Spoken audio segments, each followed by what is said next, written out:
Kini kisgi tangki ayaw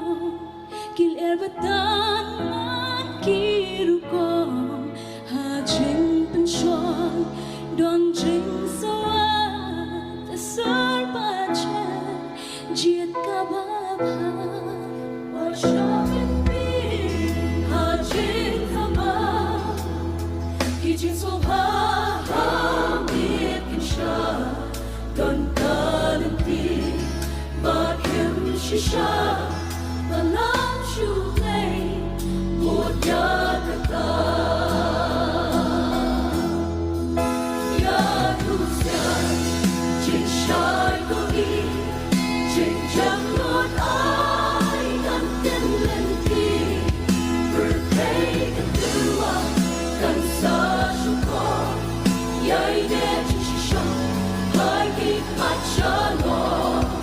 yes, what corneha,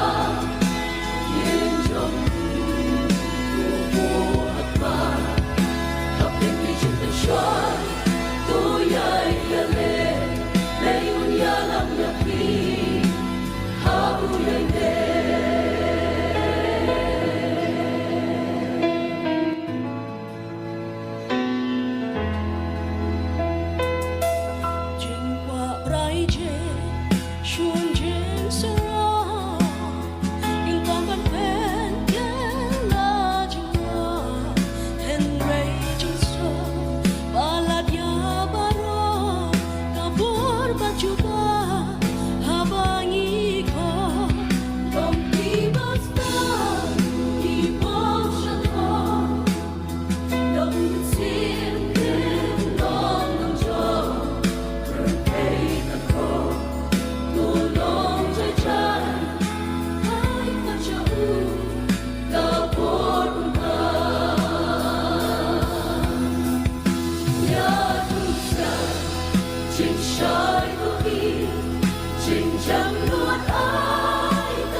Shaban batkan yapi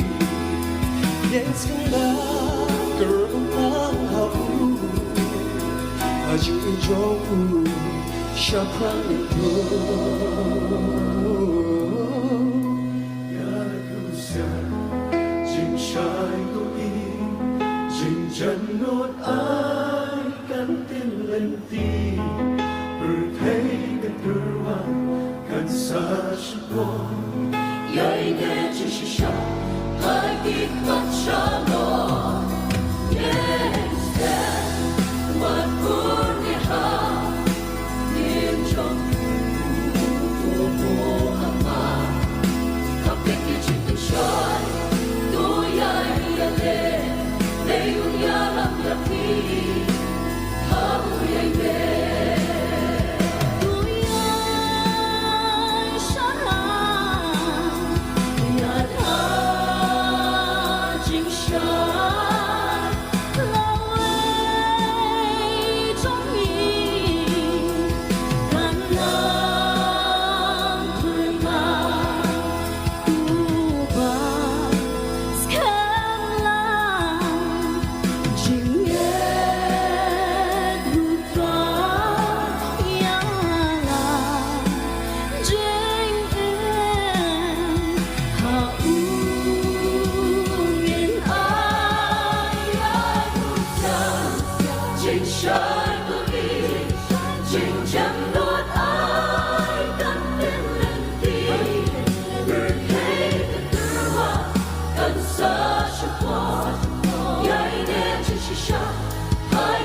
Matcha